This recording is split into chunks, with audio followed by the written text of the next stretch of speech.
Hello, everyone. Welcome to today's session. We're really excited that you've joined us today. Held to briefly, which is an anthology of poetry, flash fiction, and photography on avoidable disaster deaths.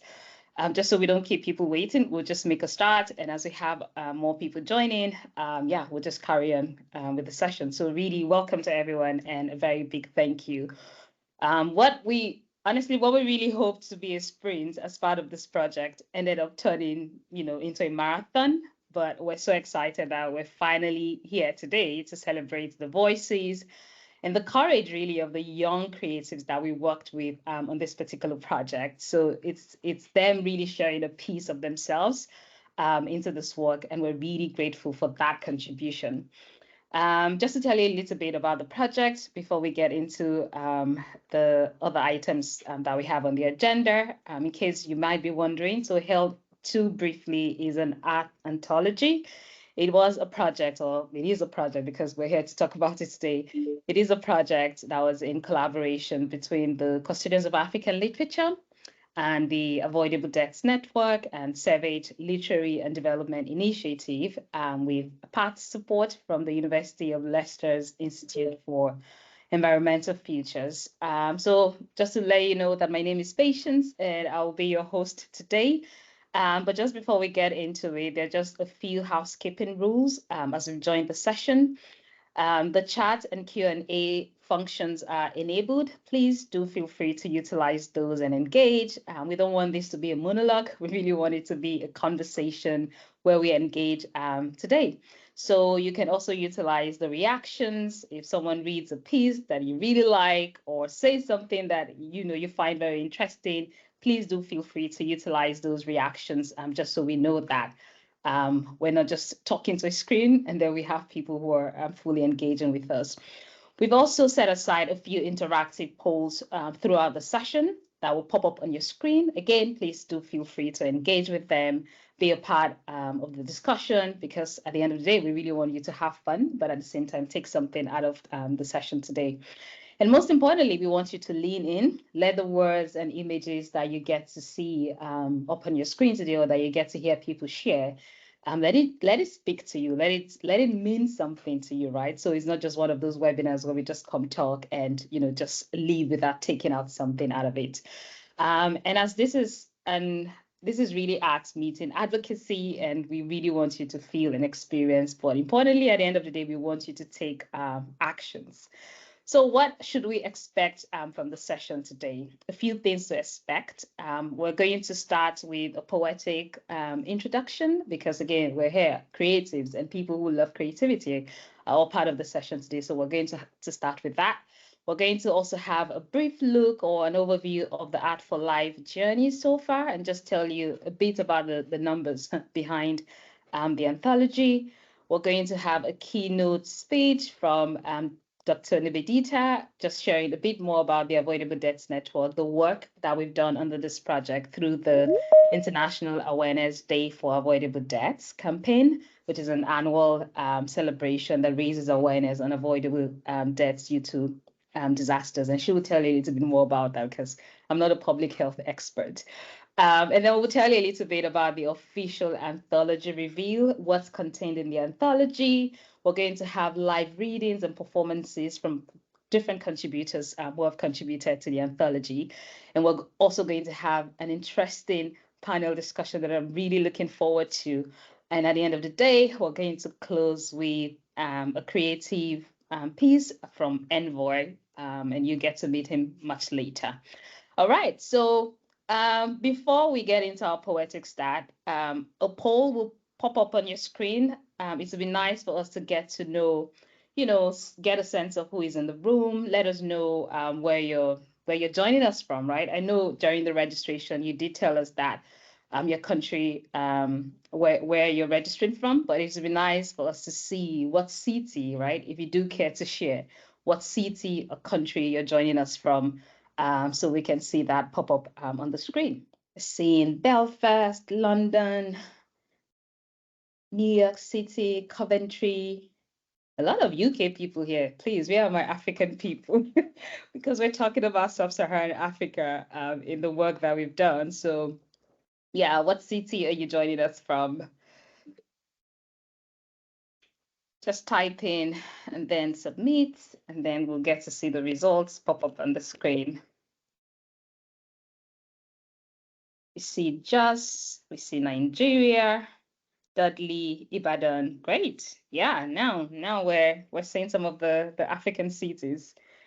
That's lovely. A lot of big bubbles from Jos. That's interesting. Anyway, Cole is based in Jos, so yeah, it's not surprising that we have lots of people. We'll take a pause here and then share two wonderful spoken word videos, which was part of the campaign from last year that we worked on alongside the Avoidable Deaths Network. Still part of this campaign. So we'll be listening to Snake Bite from Envoy and Silicosis from Youngland. Again, do not forget to use the reactions. Those were two campaign videos that we worked on for last year's campaign. So please do feel free to, let's keep the reactions coming. And really that sets the tone for what we're here for today, creativity that speaks urgently, beautifully, and sometimes really painfully. So with that, we'll get into the Held to Briefly anthology and just share a little bit. We'll get to hear a keynote speech from Nivedita, who will tell you a bit more about the campaign itself.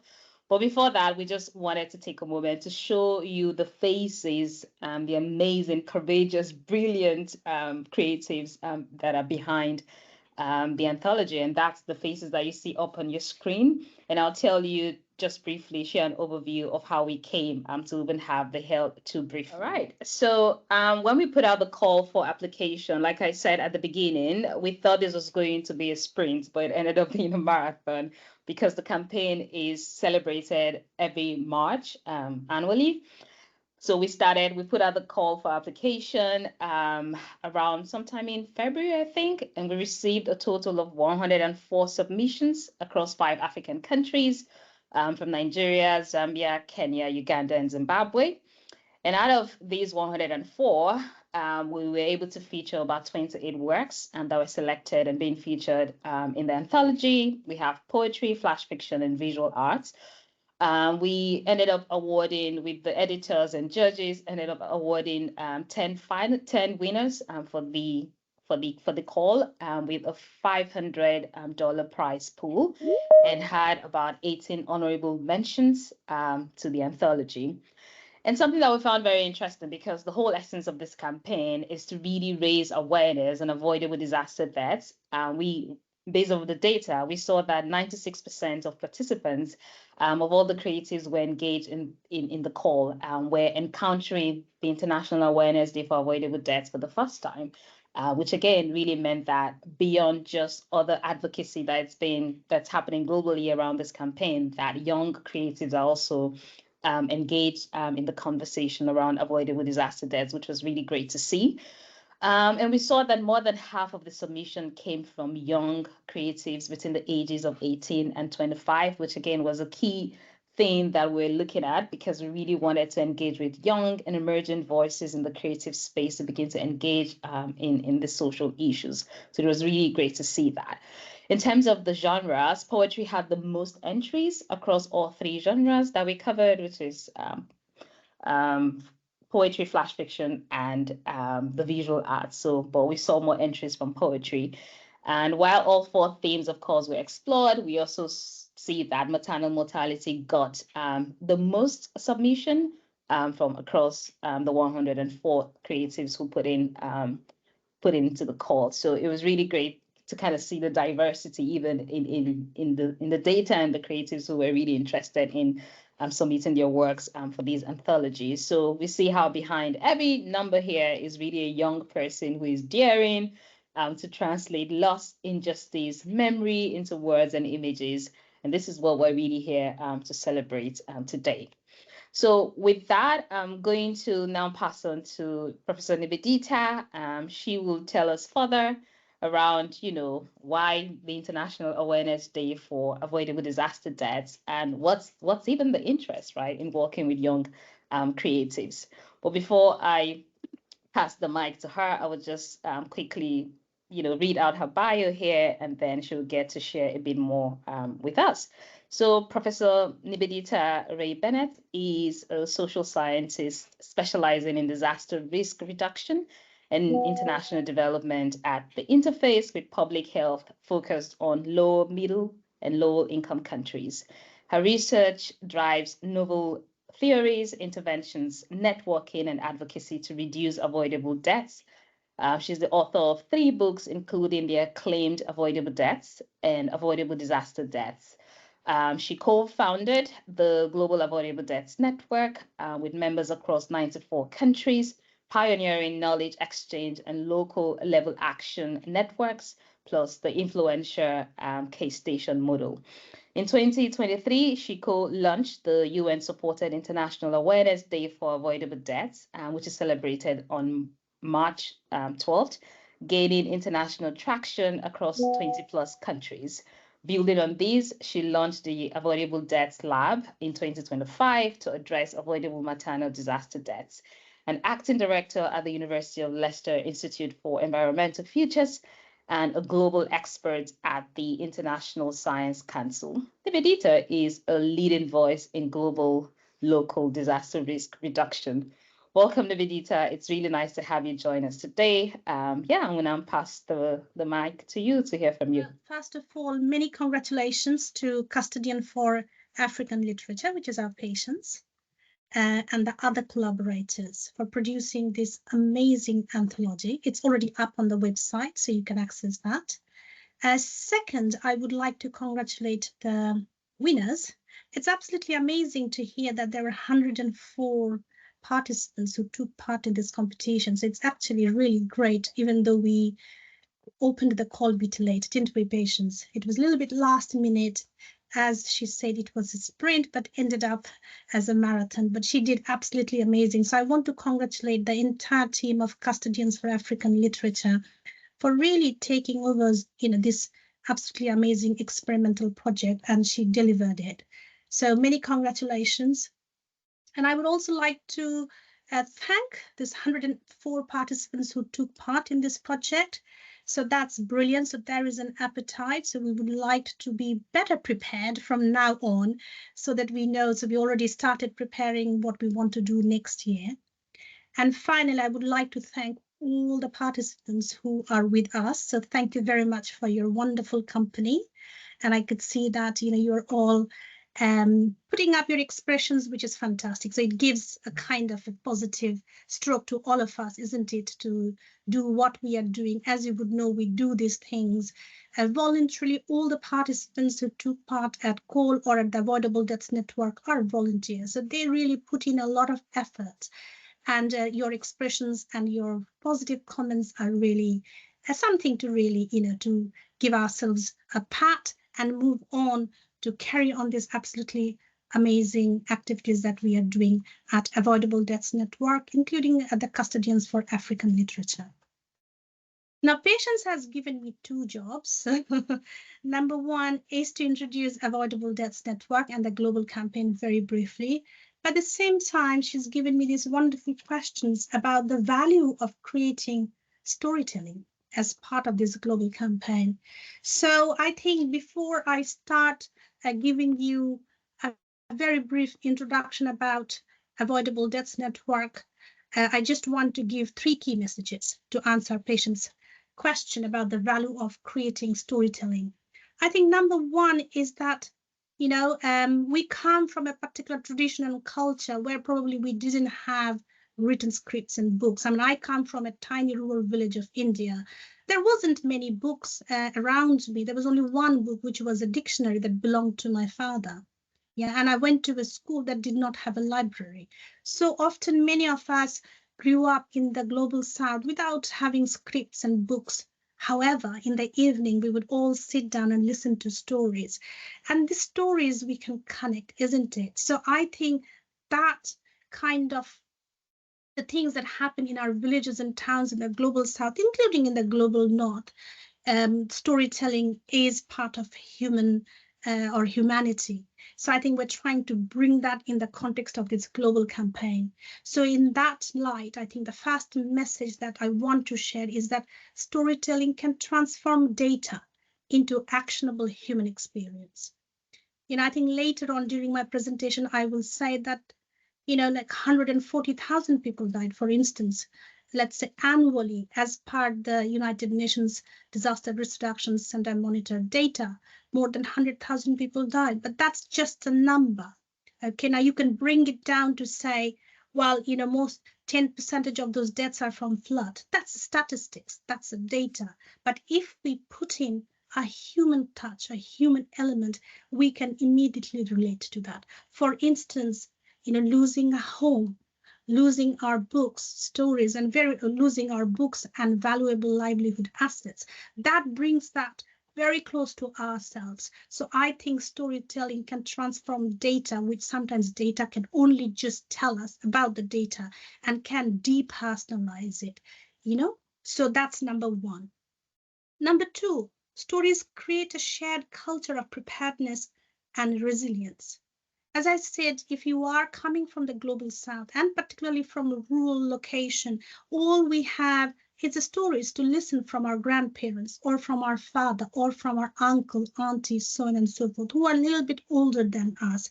And these stories can really, again, connect to the local, connect to the belongingness. And the stories can be retold, reshared, refostered, and create a collective ownership of that particular context. And I have seen that in 1999 in Orissa, an eastern state which sits on the coast of the Bay of Bengal.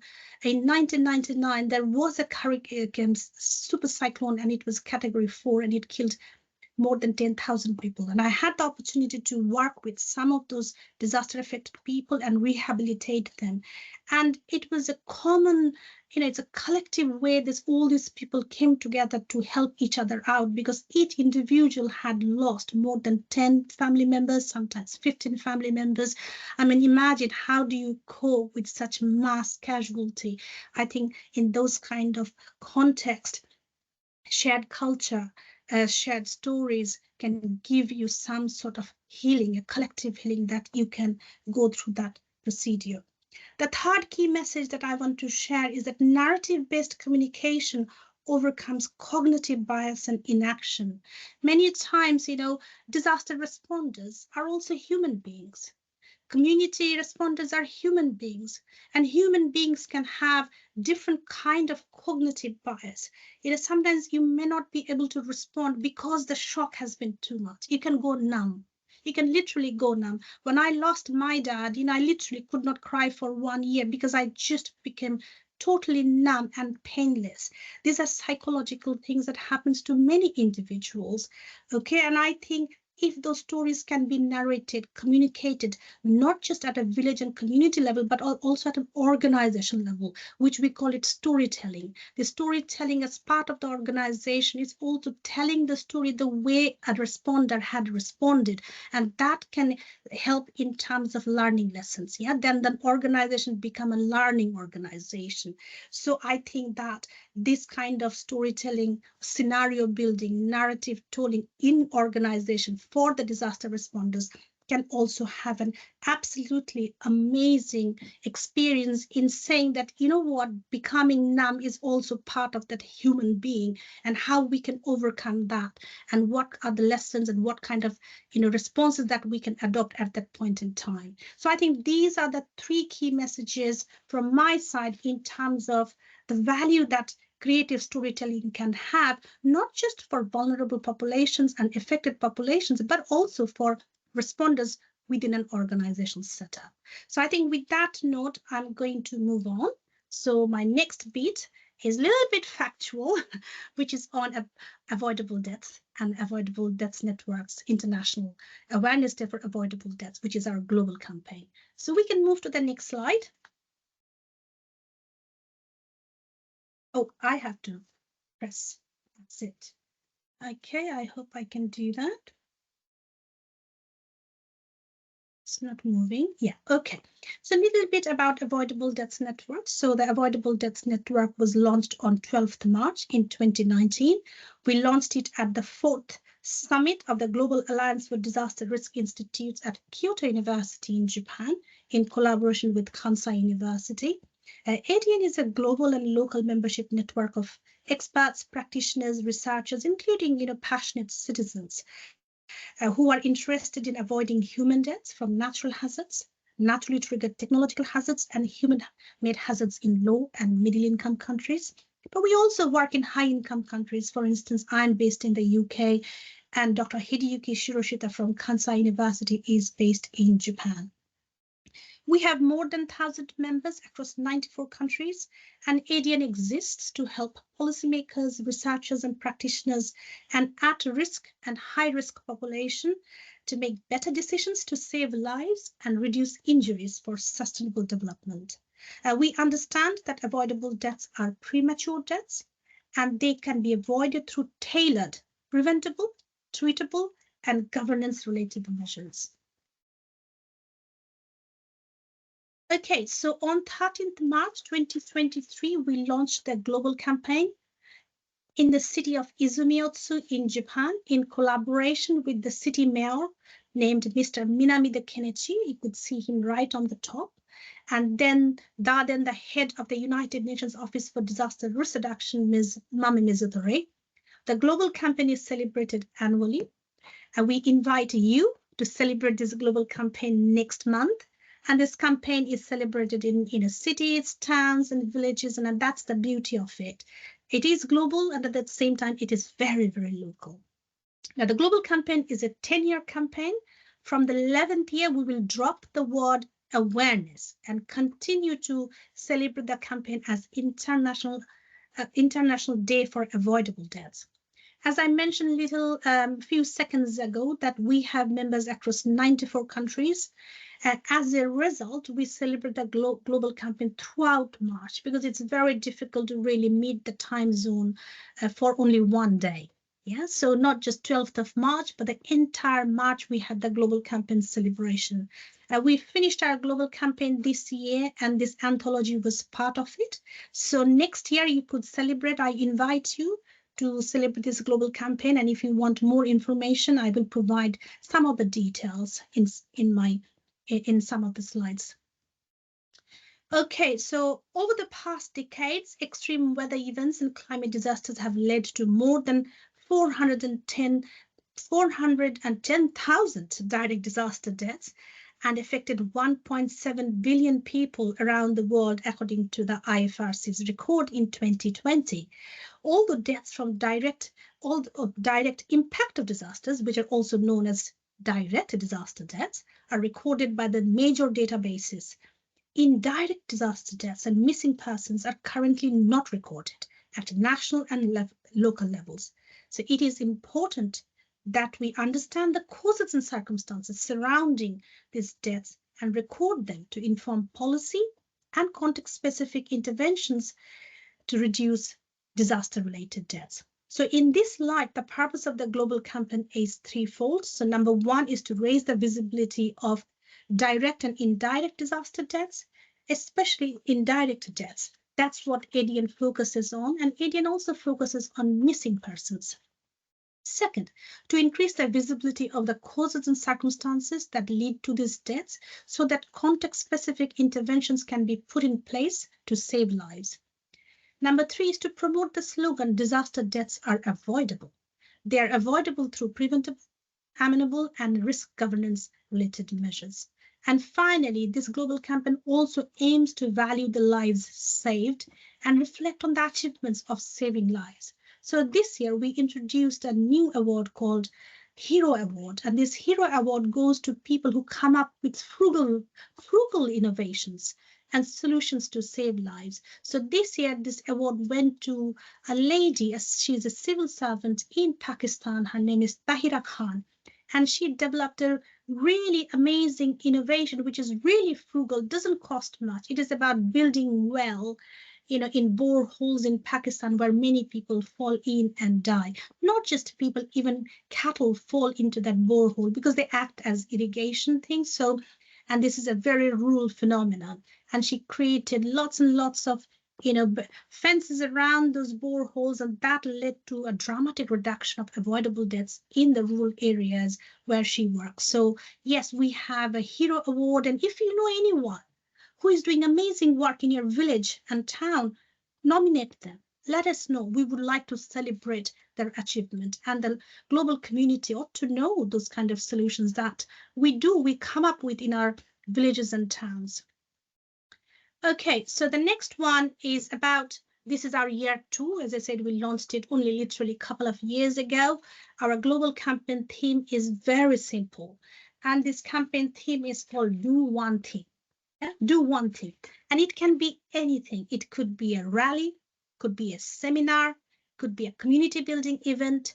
It could be a competition like Patience did, which is the Art for Life. It can be anything. Just let your imagination flow, yeah, and celebrate this global campaign with your community. Now, this do one thing mindset is a powerful mindset, in my opinion, in terms of celebrating this reduction of disaster deaths in our localities. And this simple philosophy reminds us that even small actions can collectively create significant local change to save lives. And I'm sure you can do that.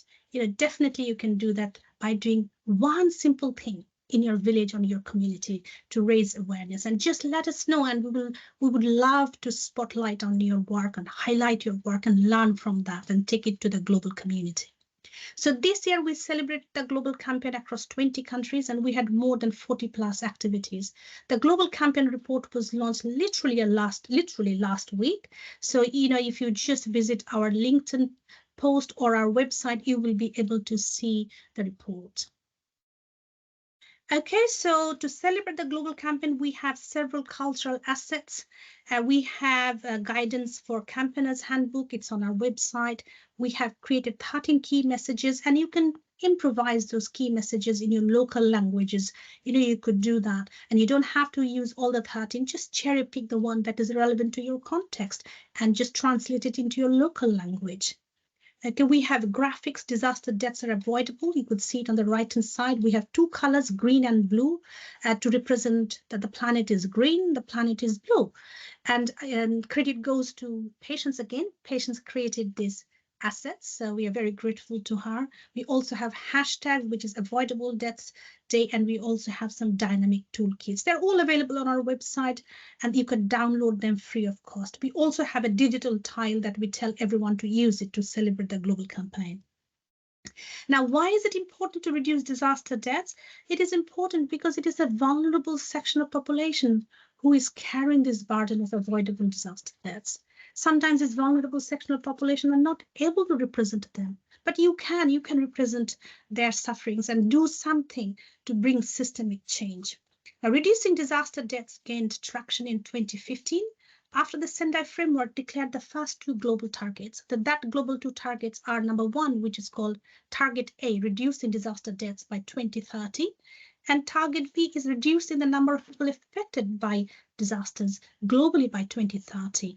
And these global targets cross-cut with several sustainable development goals. So this global campaign directly contributes towards achieving these global goals of reducing disaster deaths because it can bring the causes and circumstances of avoidable disaster deaths to the forefront.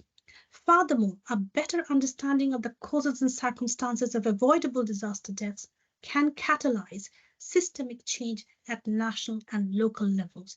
Now, you can be a change maker, you can be a trailblazer, and you can change the system. And you can do that by using our global campaign, which is the International Awareness Day for Avoidable Deaths. If you would like to find out more about Avoidable Deaths Network and our global campaign, you can follow us on LinkedIn. We are pretty proactive. You can also join Avoidable Deaths Network. It's free of cost. You don't have to pay anything. There is no subscription fee. And we also have this global campaign website. And you can just Google ID for AD or the global campaign of Avoidable Deaths Network. It should take you to this ID for AD website. I think with that note, I'm going to stop. Thank you very much for listening. And if you have any questions, please feel free to ask me or drop it on the chat box. So over to you, Patience. Thank you. Thank you, Nivedita. I know that a lot of people would have heard so much about ADN and the Avoidable Deaths Network, but that then gives you a quick snapshot of what the Avoidable Deaths Network is all about. So thanks for that introduction. Please, I just need to remind us that I know Nivedita did whiz through that very quickly, but if you have any questions during the course of the session, please do feel free to drop that in the Q&A box or in the chat. We're very much happy to take those. Yeah, and now is the moment we've all been waiting for, which is why we're gathered here today. It's really discussing or looking at the unveiling of Held Too Briefly.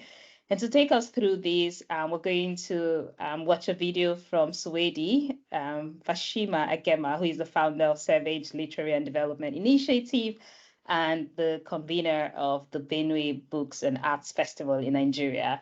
Suwedi is unavoidably absent today due to some health issues and sent over his apologies, but he has done well to record a video and just share a bit more about the anthology with us, which we'll be watching just in a second. He did an amazing work, like the lead editor even for the anthology alongside Ibrahim, Babatunde, and myself. So.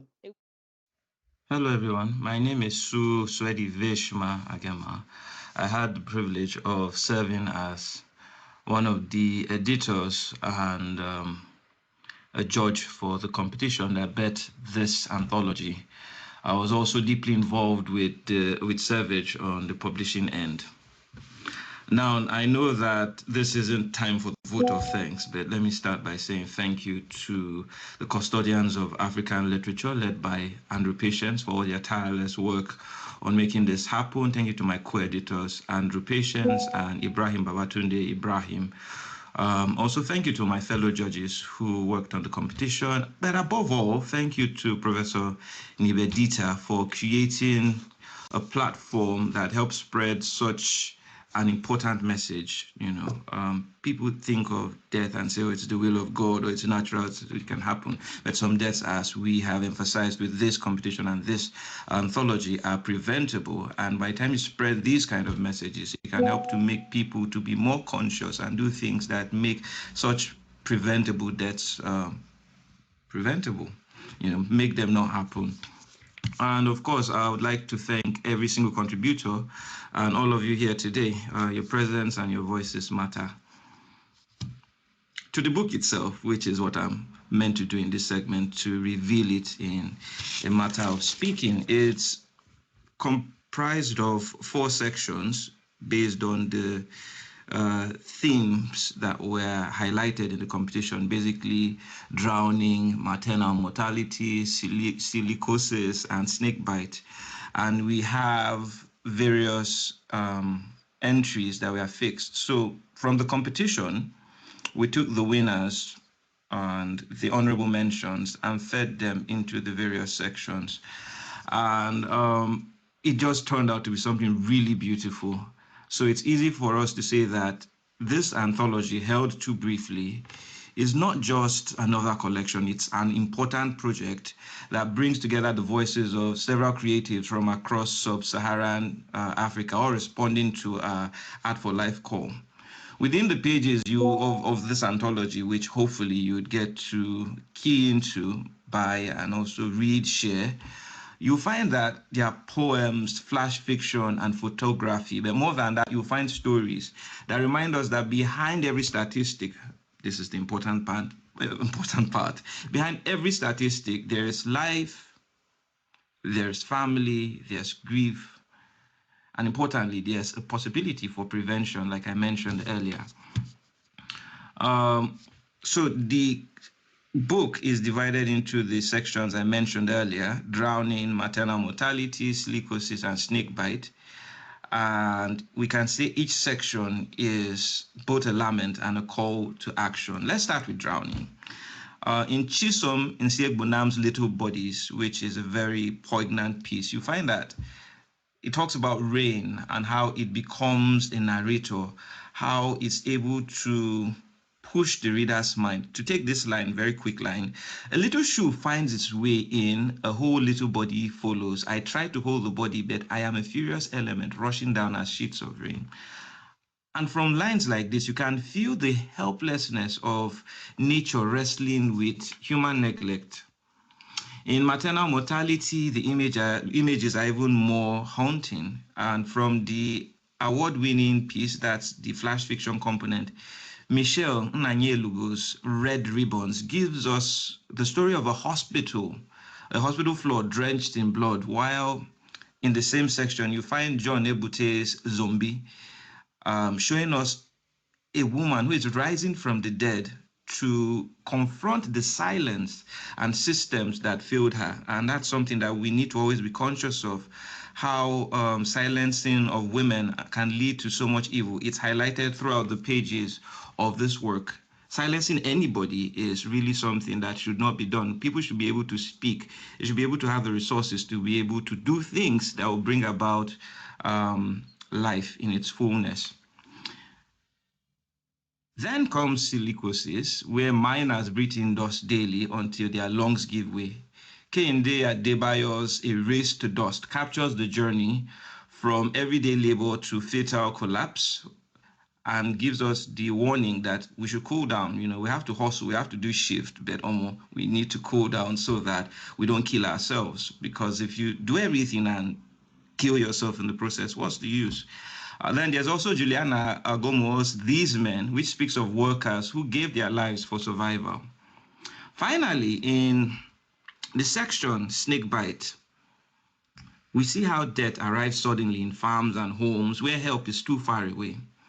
In the work of Sylvia O'Heary's fiction, I think, Still with the Sunset, we see the memory of a child who loses her brother, while innocent Taro Chacho's Ojo, sorry. There are just so many names, so it's easy to choke on some of them, but forgive me. Innocent Ojo's Beaten Ones laments that such tragedies rarely even make it to the headlines. And through all of this, we have photography, beautiful photography and art by various people who have contributed, including T.J. Benson, Bukumi Oyewole, Michael Adebiyi, and Rejon, who was also one of the judges, Praise Ademola. They all add a visual weight, images that stay with you long after you close the pages of this book. What makes this anthology remarkable is its diversity, in addition to the hard work that the editors put in, the publishers and everything. The diversity of the collection, from young students to seasoned writers, from poets to photographers, voices from Nigeria, Zambia, and beyond, all united by the need to remind us that disaster is not always fate. More often, it is a failure of systems, of preparedness, of care.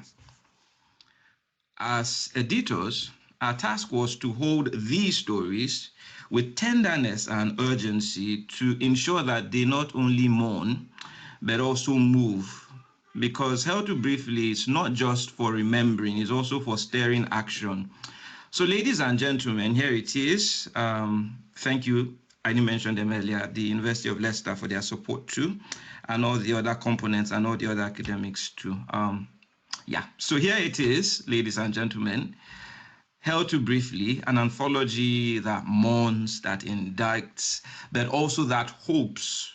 May we not hold these lives briefly, but long enough to stir change, and through whatever action we do today, may we help to make life far better, give people a cause to smile, and be that smile that radiates hope while making this world a better place.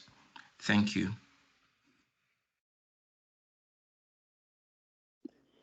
Thank you so much, Wady. I'm so sadly he's not here in person with us, but he did like really fantastic work on the anthology. So now we're now going to hear, like, honestly, what's an anthology without the voices behind the contributors? So we're now going to hear live readings from the contributors, and we're going to have our first reading, which is also up on your screen. Chisom with Little Buddies. So we're going to invite Chisom now to tell us a little bit more about Little Buddies, what led to her write Little Buddies. And yeah, let's get to experience the story from her lens. Chisom, over to you. Good afternoon, everyone. Thank you so much, Kolenji, for the opportunity.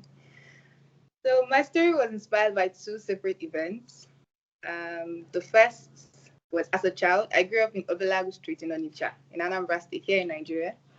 So I remember then, every time it rained, people would like dump their waste into the gutters, and because the road was so slopey, the rain would flood into people's houses. That's the first event. Then the second is a story my mother retells. Maybe unconsciously, every time she sees the rain or like when the flood happens, she's always like, she tells the story every single time. So even I have come to think of this story, even when she's not telling, like I'm alone, I find myself thinking about this story too. So this piece is about two kids, and it's dedicated to them. And during the writing process, I had one bugging question. Who knew this story best? Was it me, my little self, or my mom, the kids in the story, or the rain? So the title of my piece is Little Bodies. Obelagu Street burns. The heat trapped in its earth tells of its people, their quick, heavy strides, the nastiness of their feces and drunken urine in corners buried beneath the soil. I fall in torrents, pristine from the sky, only to be met with all these street offers, haphazardly sloping roads, houses smuggled into every space, unaccommodating drainages that force me through doors and windows because I'm a flowing element. Inside their homes, they furiously scoop me out. Drainages built to lead me home are clogged with their rubbish. As I fall, they dump new bags of it, their rubbish, trusting my current to carry it away. They never ask if it destroys me. As I fight against this tide of waste, a little shoe finds its way in. I have seen many shoes. I push it along as I scamper home, but then a little leg, a whole little body follows. I try to hold the body, but I'm a furious element, rushing down as ships of rain. A hand comes, touching, desperate. I try to tell it with a strong wish to run against my current to find the body. But this new body falls into me too. This one a little bigger, carrying 2 bags of picture books, pencils, and crayons. I try to hold them, but they slip through, smashing against cracked ceramics, plastics, and rotten food. They gasp, choke, and swallow all the fuel I fight against as I claw my way home. Muddy, bloody, flawed. Thank you. Thanks, Chisom. Such a beautiful piece. Sad, but really beautiful. And thanks for sharing that piece. So that's Little Buddies there from Chisom. It makes sense that we pause and see some of the amazing photography entries into the anthology. Just to mention some of these, we had Beyond the Bite by Temswan Chrysanthus. And he did share a story behind this picture. If you look very closely, I wish he's the one explaining this because I'm not the one who took the photo. But if you do look very closely at the index finger, this is actually Temswang's mom, and she was beaten by a snake. And if you look closely, you'll see that, you know, one of her hand, like the fingers, was impacted as a result of that bite. So he decided to call or name this piece Beyond the Bite. And this just tells you a personal story of one of the creatives putting into this submission. And then we have The Will to Rise by Michael Temitope Adebiyi. one of our honorable mentions, and we have Ocean Surge, which was used by Bukumi, which is the actual cover of the anthology itself. And really thank you to Bukumi for allowing us and giving us the license to do that. So really beautiful.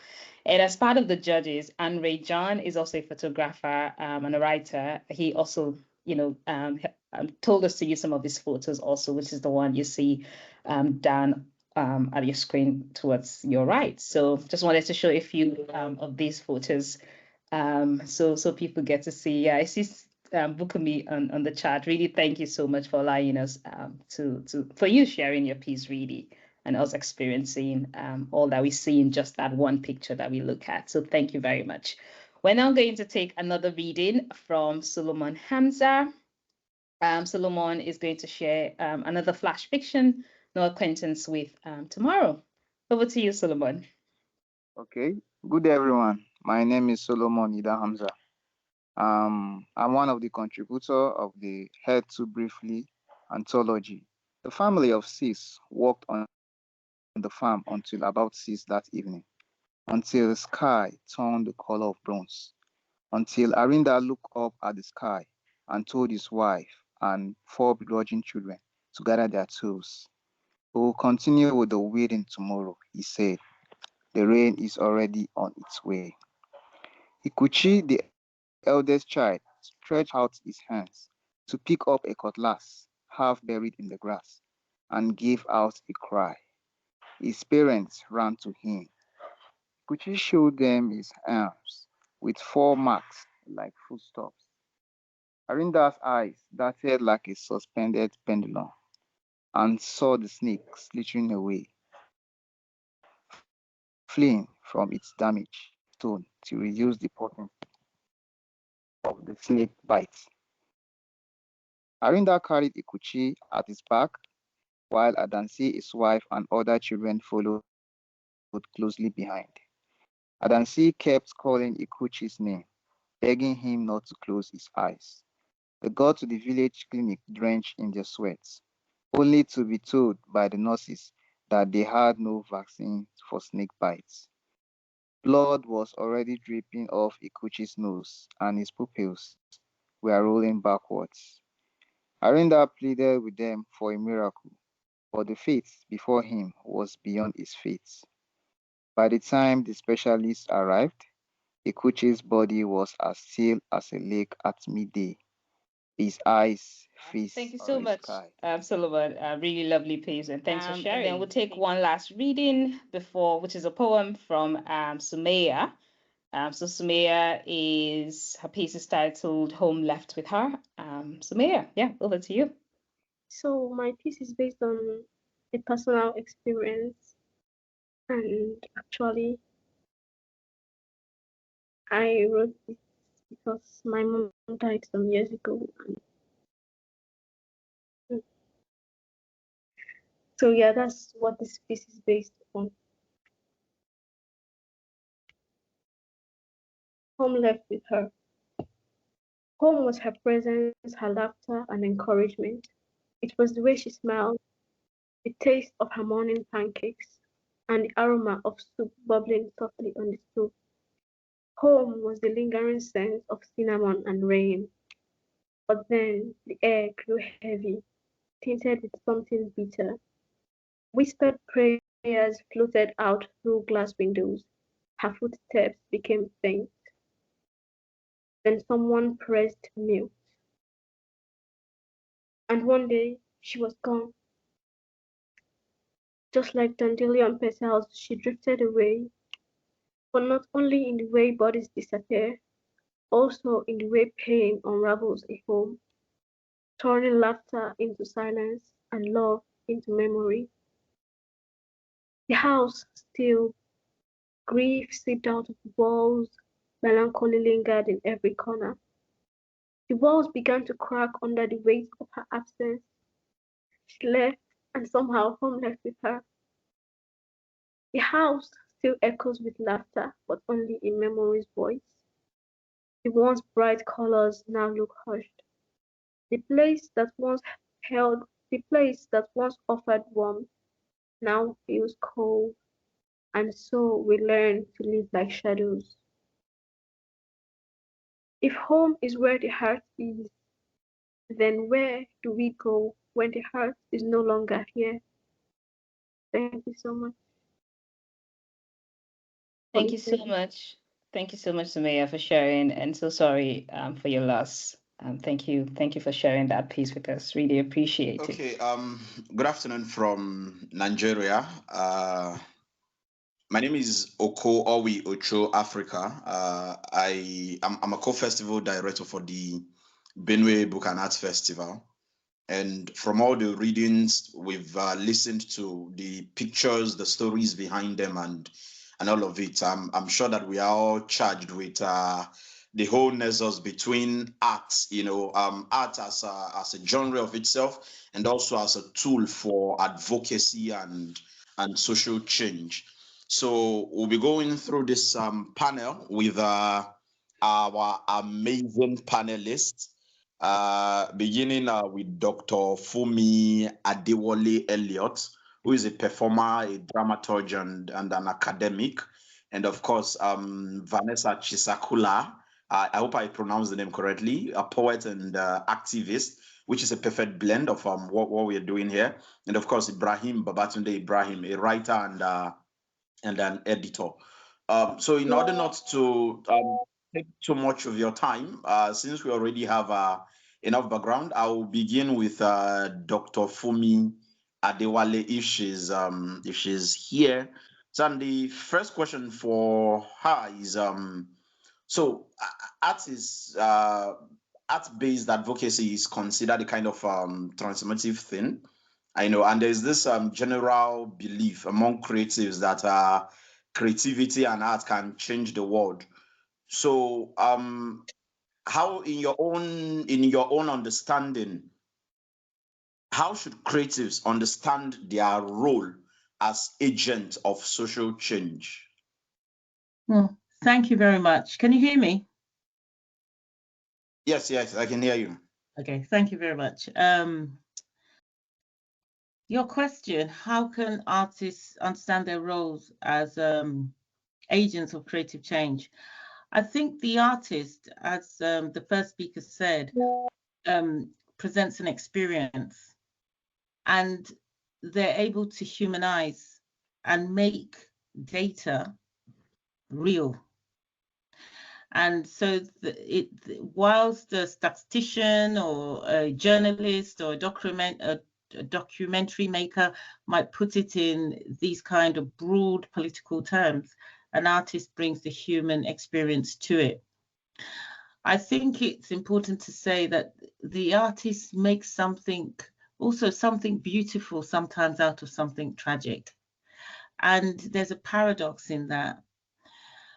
The fact that they bring beauty with sadness opens us up to understanding life. Life can be, very bitter, very sweet as well.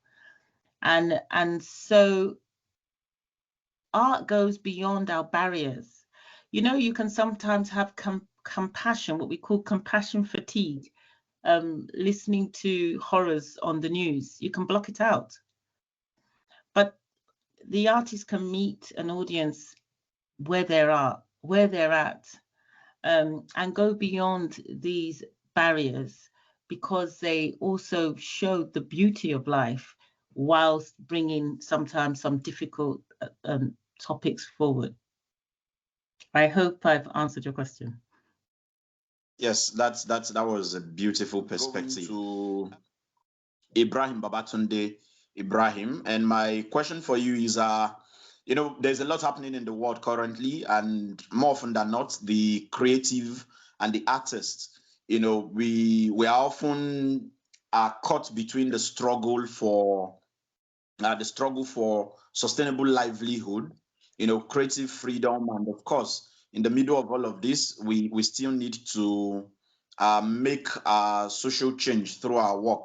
And to put it into perspective, recently there's been argument about writers submitting poems where they feel like the poems should just be submitted for the pay, so they can also survive. And that sometimes might affect the critical and revolutionary authenticity of their voice, in terms of using art for social change. So, Ibrahim, how do you think the creative, can balance? How can the creative balance all of this sustainable livelihood and art as a tool for social change? Good afternoon, everyone. First, I'd like to say a big thank you to Patience and everyone else involved in the project for bringing me on. This has been one of the most meaningful things I've done all year. Excuse me. Yeah. So to your question, how do we write as humans? And what we write is our human experiences, whether they are personal experiences or other people's experiences, or things that we make up in our heads that we hope are believable enough, to people, things that people read and feel like, yeah, that can happen. So it is all still based on human experiences. And can human experience be complete without, all the things that we ordinarily call advocacy, like some of the things that that the writers discussed or explored in the stories for the anthology? No, because yeah, somebody's experience might be all sweet and all that, but somebody else down the street actually had a snake bite, or somebody else down the street, somebody that you cross path with, as you leave your house in the morning, coming from your own all too good reality, would have something different that they are chasing. And this is the balance, because if the story is just one story, then there's no way that we can all relate. But if we have all these many stories, then it feels true enough for us to feel like, yeah, all voices are represented. If all voices are to be represented, then all manners of stories need to be told. So in my opinion, I don't think that we can actually separate art and the heart of making money from the arts. I feel like they go hand in hand. When we say it this way, we make a distinction as though when you advocate for something, you cannot make money from it. Yeah, I understand that there are different levels and different spheres. But at the end of the day, they all go on there. When you listen to the readers that have like read some of their works to us in this session, the one thing that struck me is how most, if not all of them, said that their stories were inspired by true events. So at the end of the day, the advocacy that we're talking about is the real art, is the real work that we need to focus on and talk about. I can write about going to a party, but if I don't write about everything that happens at the party, both the good and the bad, then the story is not balanced. Okay. I hope that answers the question. Yes. That answers my question, and of course, it's somewhat pushes us into asking more questions and all of that. But yeah, let me get to sorry. Vanessa. I should also say that somehow I can't put my camera on. Sorry. Okay, no problem. We'll go to social media and look at your picture. Yes. Over to you, Vanessa. Beautiful enough, you're a poet and an activist. So it actually begs me to ask the next question. There is a poem W.H. Auden wrote for W.B. Yeats on his death. And I think one of the most popular lines from that poem is that poetry makes nothing happen.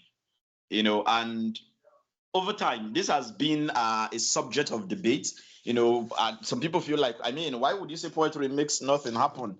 If you're using African oral oral poetry, for instance. It has been used as a weapon of protest in the past, even during the colonial era, post-colonial, and all of it. So for you as a poet and as an activist, what do you think, which of course is still related to the question I asked Ibrahim, but slightly different. What do you think is the role of poetry or art generally, in changing or influencing society in modern days? Thank you. Thank you so much for the question. Wow. It's offensive to hear somebody talk about art in such a way where they say poetry makes nothing happen, especially if you are a poet yourself. Let me just begin by saying that for me, even when I started practicing, I firstly believed that this is not just art for art's sake, according to the late Chinua Achebe. Artists are prophets. And I'll also refer back to Chinua Achebe again. If you saw how things transpired, I'll use Nigeria as an example.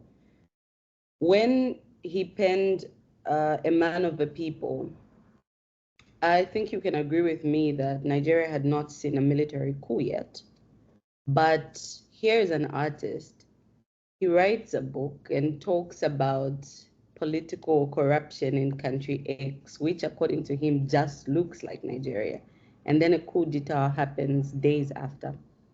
You can at least start to think of that book being an inspiration of ideas, like where did people start thinking, at what point do people start thinking according to what an artist was thinking before they did what they had to do?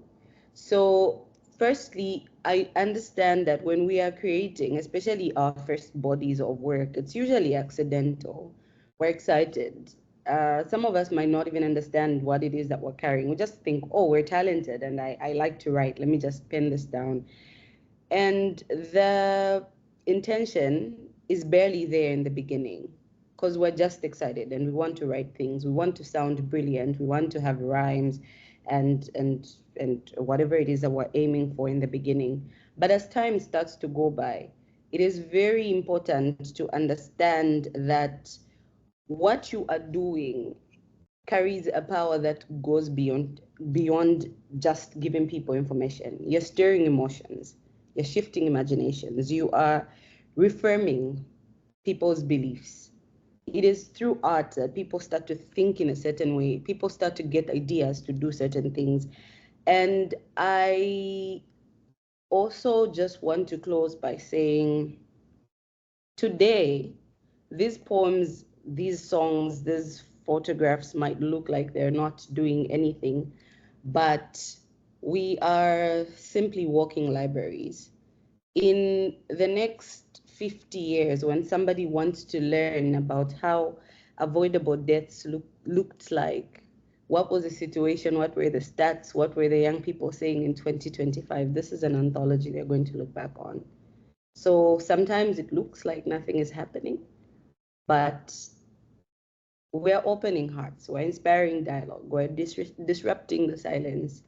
And that is why, to every poet in the room, we have to understand how to transfer the expression to action so that they won't say we don't do anything. Thank you.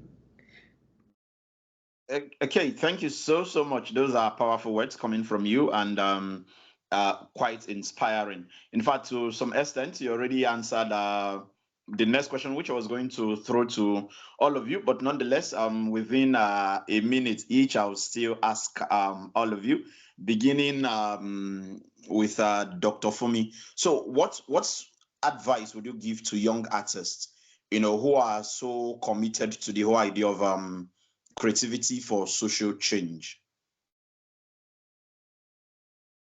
Thank you. I would say they should allow themselves to be artists. It's very possible when committing yourself to a cause, that the topic is so big, you know, the issues are so heavy that you don't pay attention to your art.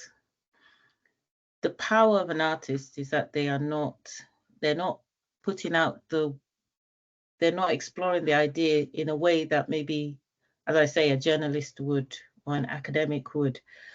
So give yourself time to explore the issues that you're advocating for, but also explore being an artist. And that can be quite a vulnerable position, because you're filtering the situations that you're dealing with through yourself. And so play, if you're a writer, play with language, go and see things, go to workshops. If you're a photographer, take pictures. You might find that it's one of 101 picture within 100 that you took that is the powerful one. And don't feel, I sometimes struggle with the concept of arts for art's sake, because I actually don't think it exists. There's some arts that read some art is more direct than others in relation to an issue, but I have seen art that on the surface looks like it's playful and trite, and I've seen it actually create great change. So I sometimes struggle with that concept, but I would say be an artist, hone your craft, enjoy it, because if you cannot create beauty for yourself or enjoyment for yourself, how do you transmit that to someone else? And then do the research, find out about the issues you're dealing with, reflect on your own experiences and write. And don't feel the first poem is it. It might be the 10th, the 20th poem that is the one that really communicates what you want to put out. Okay, thank you so much, Dr. Fumi, and I am also glad that you answered the question in the Q&A session about art for art's sake already, so that make things a lot easier for us. So yeah, Ibrahim Babatunde, our time is almost up, so within a minute, what advice would you give to, to support what Dr. Fumi say? What advice would you give to young creative who are committed to the whole idea of creativity for social impact and social change? Thank you, Oko. So it's the same advice I'll give to myself. I would say focus on developing your heart. Really, focus on getting your craft to be better and better by the day. Read as much as you can, write as much as you can, and I think if you define what you want to achieve as a writer from the onset, it helps to keep you grounded. It helps to keep you on track, because there are so many distractions along the way, especially because we writers were very strongly opinionated, and there are different opinions that will come at you like every day if you open your ears to them. But if you already, they say he who stands for nothing falls for anything. If you already have a sense of direction, you know what you're trying to achieve, I think the focus will be on books or people that you read that would help you, that jet towards what you're trying to do, that would help you become better, instead of things that will sway you away from your direction. Thank you. Okay, thank you so much. And to round off this session, Vanessa Chisakula, I hope I pronounced that correctly. Yes, please. So in a minute, what's your advice for young creatives? Chisakula. Okay, so just adding on to what has already been said, for me, I think the most important thing that needs to be done is to get started. You cannot only talk about the ideas that you have, things that you want to do, and never get them started. Start as imperfect as your plan is, as zero as your audience is. whatever small or big platform that you have, just get started. It has already been mentioned in the room. It's not a single event. It is a living process. So it might not be the first poem, it might not be the second, but people might catch on maybe on the 20th. So get started, as imperfect as it is, and then take care of the artist, the one who creates the art, because we tend to not take care of ourselves sometimes, especially when you are in the line of doing activism work and everything else, because there is the activism and the activist. So take care of yourself, take breaks if you have to. You can't pour from an empty cup. So as you are learning, reading from books, following what other creatives are doing, always know when your body is communicating for you to stay back, and then you can come back. And the great part about art is what we're creating now might not even be appreciated today. That's one lesson that I'm learning, because people are responding to work I created 5 years ago better than things I've created now. So you can create and then come back, rest, get back your energy, jump back in the game. There's always time. It is a living process as you are growing. Thank you.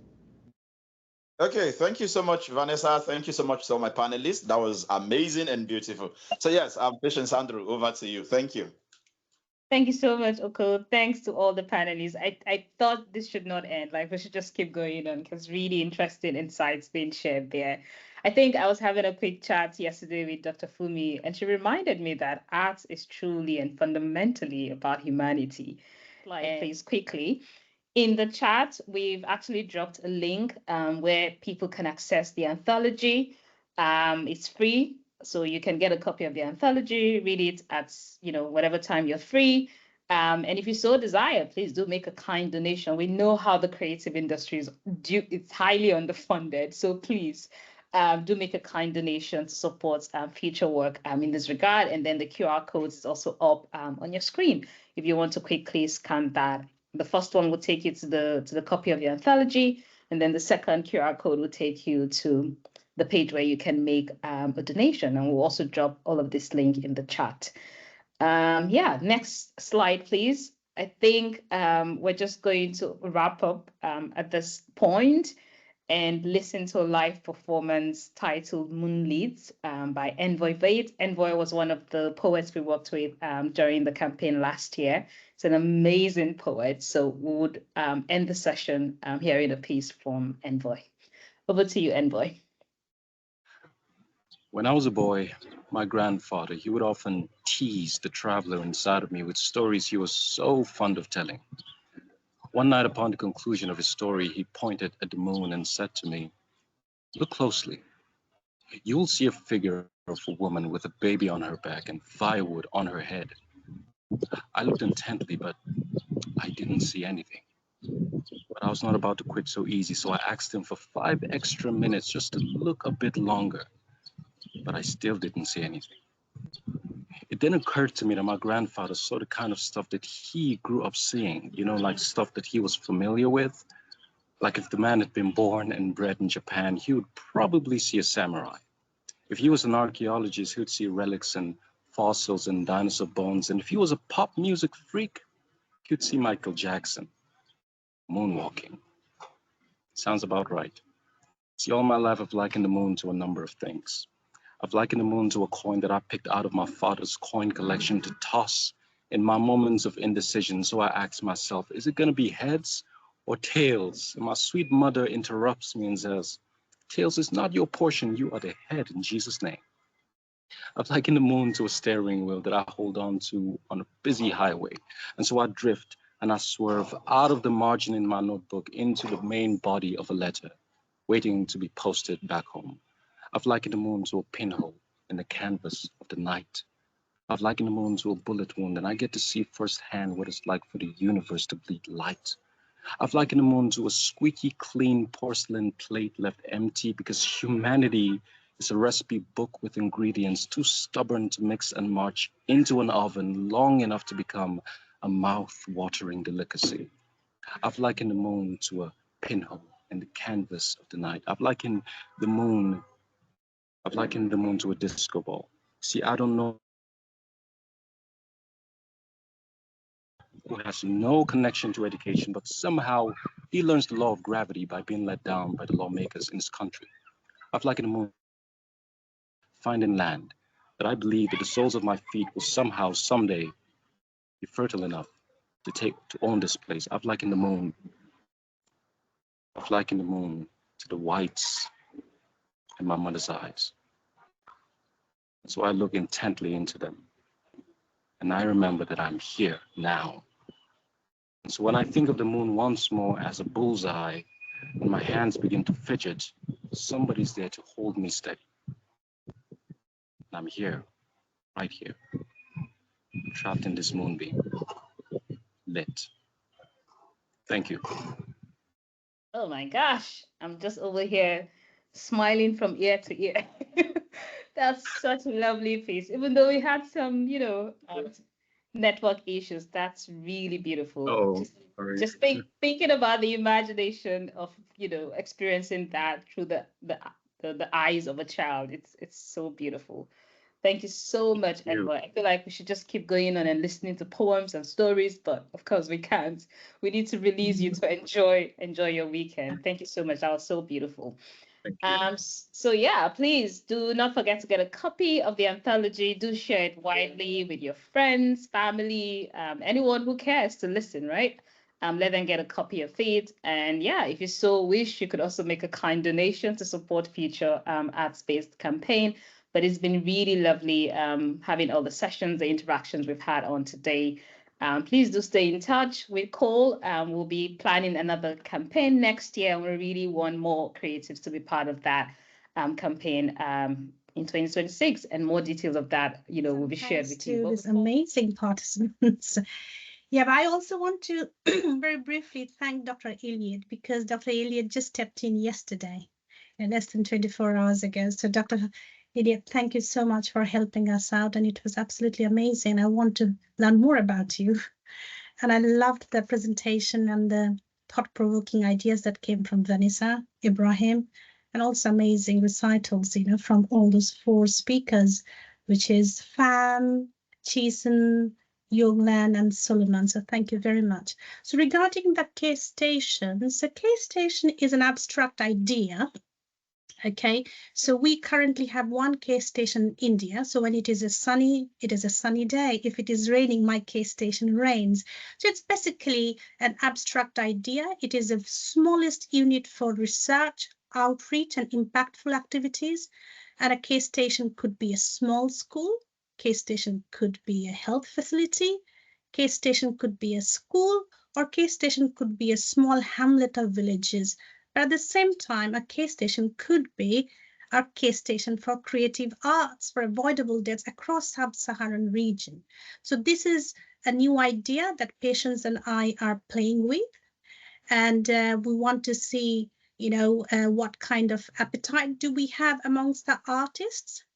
And if that is the case, we launch a case station. Where should we have it? Should we go country by country?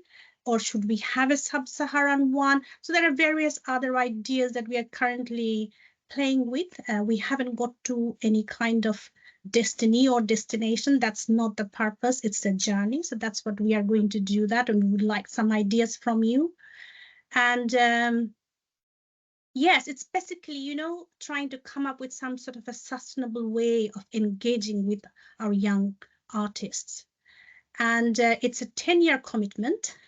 Yeah, because it's not a project which has got a life cycle for 2 years or 1 year and the fund runs out and then that's it.